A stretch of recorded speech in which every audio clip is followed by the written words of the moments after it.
I'm Laika. Hi, my name is Amna, and we're in 10th grade. So, in 7th grade 2017, Mrs. Gavio's class, we read Iqbal, and after finishing that book, we realized that book was published in 2001, and it's representing the Pakistan of 1983's. So, that's more than 3 decades back. And no one talks about the modern Pakistan, the Pakistan of 2020, and how much it has developed over the years. So we are here to represent the Pakistan of 2020. Pakistan is located in Asia and it borders with China, Afghanistan, India, and Iran. So America has 50 states, and Pakistan has four states, but they are called provinces, and those are Punjab, Sindh, Balochistan, and Khyber Pakhtunkhwa. Lahore is located in Punjab, and we are Iqbal was from Lahore, Punjab, and we are from Lahore, Punjab too. We have spent 11 years of our life in Lahore, so and we still visit back every year. Okay. So religion. Majority of people in Pakistan practice the religion Islam. Following Christianity, Islam ranks second on the most common religions with 1.9 billion followers. The third one is Hinduism. Prayers. Every Muslim offers five spiritually beneficial prayers in a day following the prayer called Azan. So the first prayer is at 5 a.m., Zohar is at 1 p.m., Asr at 4 p.m., Maghrib at 7 p.m., and Isha at 9 p.m. So most of the Muslims wake up around 5 a.m. to pray to offer the first prayer, and the last one is Isha 9 p.m. So they go to sleep around 10 after praying that, and the time changes according to the season. So Lahore is called the heart of Pakistan, and it's also known as the city of gardens because it hosts most of the art and music events, festivals, filmmaking, and sightseeing. It's among those cities which are blessed with both historic and modern attractions. The first picture you see on the top right there is Badshai Masjid. Badshai Masjid is located in Lahore and it's the fifth largest mosque in the world. And then on the right is Minar Pakistan. That's where Declaration of Independence was signed for Pakistan in 1947. And at the bottom is Alhambra Art Council. That's where most of the filmmaking and festivals are held in Lahore.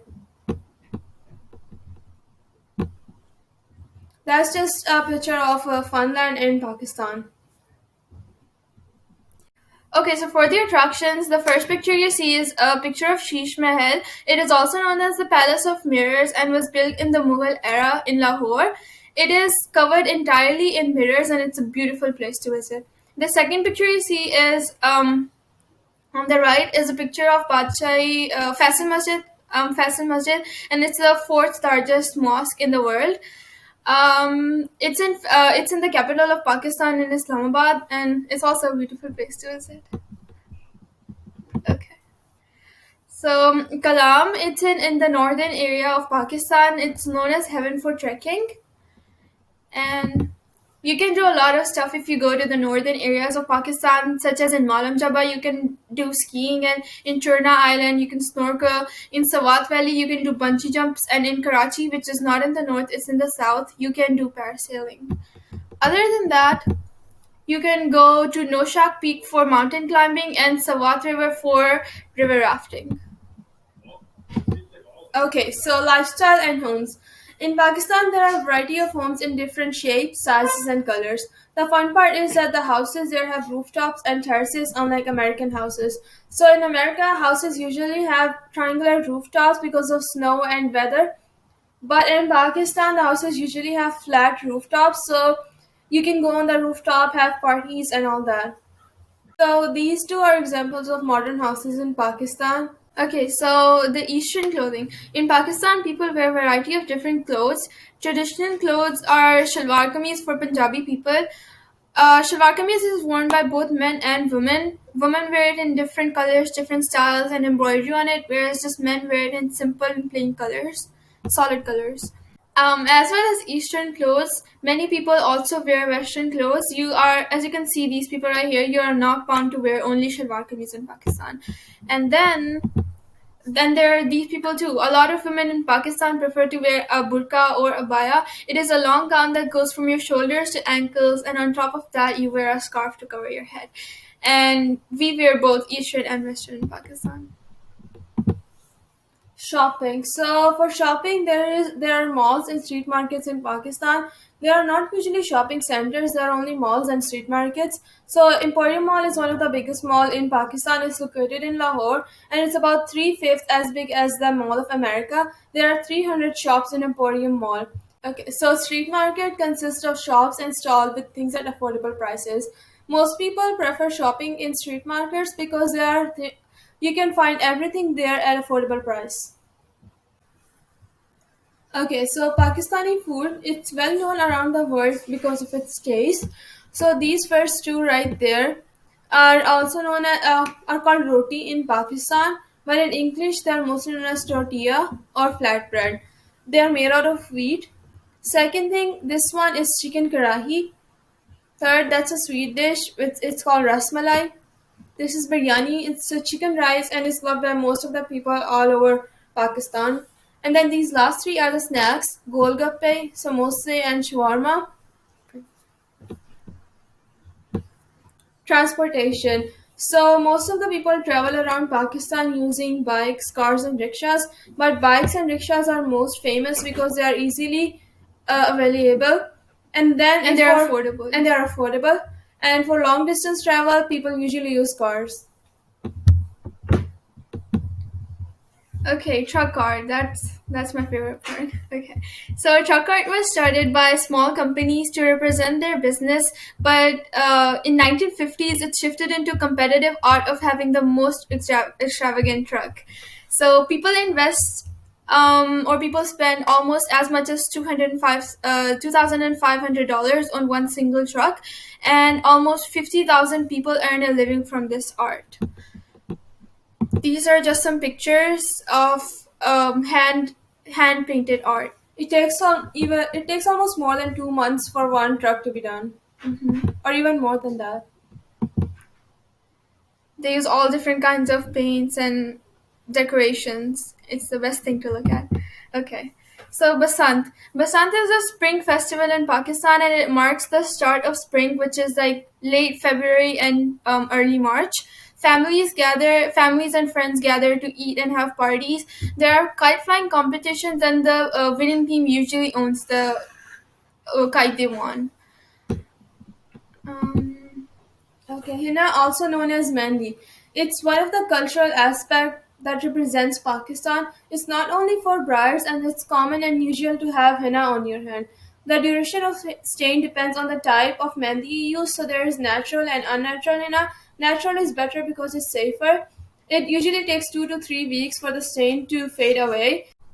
Okay, so cricket. Even though Pakistan's national sport is hockey, cricket is more famous and commonly played. Cricket is similar to baseball, but it has only two bases in which you can run back and forth. It is played with a bat and a ball between two teams of 11 players. There's a female team as well as a male team. Um, from streets to stadiums, cricket is played everywhere in Pakistan. So, language. National language of Pakistan is Urdu and is spoken countrywide, while its official language is English. On average, each Pakistani knows 2 to 3 languages. So, for English, first one is English. We learn from school and TV. Second, Urdu. We learn from school and home. Punjabi, we learn from our parents and grandparents. And Arabic, our holy book Quran is in Arabic, so it's taught to every kid by Qari Saab. Qari Saab is the person who teaches us Arabic. For Hindi, Indian movies are casted on Pakistani TV. Kids can write or read it in, but they can speak Hindi. So English, every Pakistani knows the basics of English. So if you go there, everyone does know how to speak in English Or understand. or understand it. Native languages in Pakistan. So those were the international languages that people learned. These are the native languages of Pakistan. So we only know Punjabi and Urdu from this because those are the most commonly spoken languages in Punjab. Okay, so schools. This is a picture of a typical school in Pakistan. This is our school, the Punjab school in Lahore. Our school had an inside pool and a mosque. Okay, so some facts about school are that school starts in August and ends in May. There are only some schools in Pakistan which have co-education system. Our school was not co. All grades from 1 to 4 have lunch at the same time, and then all grades from 5 to 10 have lunch at the same time. Students can go anywhere in the school during lunch, or you can stay in the class and eat. Students stay with the same people from grade 1 to 10, so it kind of becomes like a family. You don't switch classes, and you stay in the same class the whole day with your backpack next to you. There isn't elementary, middle, or high school. It's just grade 1 to 5, and then 6 to 10, and then after 10th grade you have college for 2 years or 3 years, and then after that it's just university. In Pakistan, students have a class for English, just like Spanish or French is taught here. In most of the school, there is no music class. So when we came here and we took chorus, it was the music notes were very Confusing for yeah very us. confusing for us. So this is just a short clip of Lahore, which shows how much it has developed over the years, and it shows the roads and around the Lahore.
So some facts about Pakistan is that it has the world's largest ambulance network. Pakistan's ED Foundation, founded by Sir Abdul Sattar ED, is a non-profit social welfare program in Pakistan. So people voluntarily work there, and it's also listed in Guinness Book of World Records. It has its own helicopters and Vans. vans and many ambulances. ED Foundation is not just confined to Pakistan. It has run relief operations in Middle East, Europe, and Africa. It has also aided the United States in the New Orleans hurricane. So, Cure Salt Mine. Cure Salt Mine is located in Pakistan. Is the world's second largest and oldest salt mine in Pakistan in the world. The salt mine contains approximately 82 million metric tons of Himalayan rock salt, out of which 0.35 million tons is extracted each year. Cura mine has total of 12 levels. Six of them are under the below the surface. Cure Salt Mine is home to a six-bed hospital for people suffering from asthma, and there is also an inside mosque built in Cura Mine for the workers. 400 plus workers work inside the Cura Salt Mine, and that picture is the entrance for tourists for Cura Salt Mine. So, women have the same rights as men in Pakistan, including voting and being educated. A woman has been a prime minister in the past, and there are many female judges as well. As you can see on the right, there's a picture on the top. There's a picture of Benazir Bhutto, who was the first prime minister of Pakistan. First female prime Yeah, minister. female prime minister of Pakistan. And then secondly, there's Arfa Karim Randhawa. She's the world's youngest Microsoft certified professional at only 9 years old. And then we have Sharmeen Obed Chinoy, who is a Pakistani Canadian journalist, filmmaker, and activist, who is a recipient of 2 Academy and 7 Emmy Awards. So pork is forbidden and virtually impossible to find in Pakistan. So for religious purposes, we can eat pork, and it's impossible to find in Pakistan anywhere. But there are many other options of meat and chicken dishes and are all around in Pakistan. The once largest man-made forest is in Pakistan, the Changamanga forest. If you visit Pakistan, you will be probably served with tea because it's a sign of hospitality. And according to a survey, Pakistan has one of the world's top national anthem tunes. So it's just a short clip of Pakistan's national anthem.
So there are a lot of misconceptions about Pakistan, which are mostly portrayed through media.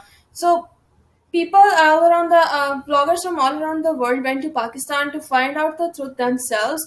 They made vlogs, and from their vlogs, we took some short clips and joined them and made a small video of what they think about Pakistan. And these are all the names of the vloggers who went to Pakistan. And if you want to find out more information, you can Go into their Yeah, channel and see go look at vlogs their about Pakistan. Yeah. So this is just a short clip that we made. I can't even come up with the words, but from my experience so far in Pakistan and just being so accepted and loved by the people here is so amazing. These people are so amazing. Famous view spot here in Islamabad. It's beautiful and people here are just so kind. We've been here for a few hours, but wow, this country already put a spell on me. People are just... Well, if I'm being completely honest with you, Pakistan is probably my 85th country or so, and I didn't really expect it to be as good as it is. Very, very honest. It's, I don't know, everyone's so friendly. It's actually really clean. It has been an absolutely amazing and unforgettable experience.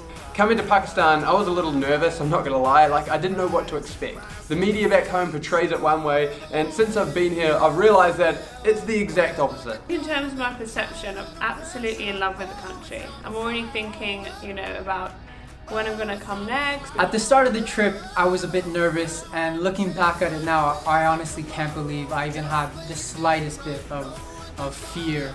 The people have just looked after us so well.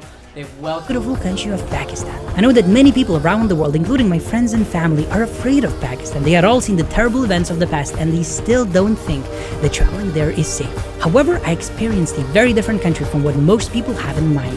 I went anywhere and did everything without feeling unsafe for even a moment. Everyone I met was so kind and hospitable, it literally blew me away.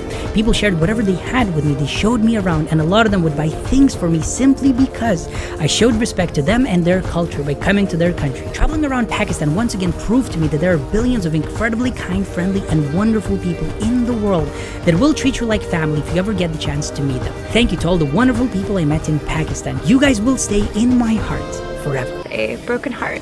The reason I'm leaving Pakistan with a broken heart is because my time here has been so unpredictable, improbable, and so impactful. I have met some of the most amazing people I've ever met on my travels. Did not think that I would be leaving Pakistan like this. It was one of my coolest travel experiences. I wanted to go to the country for many years, and it exceeded my expectations, and I'm glad I captured a lot of that. Phenomenal hospitality, unmatched in my travels so far. I think anyone willing to visit Pakistan is in for a life-changing experience. Thank you so much.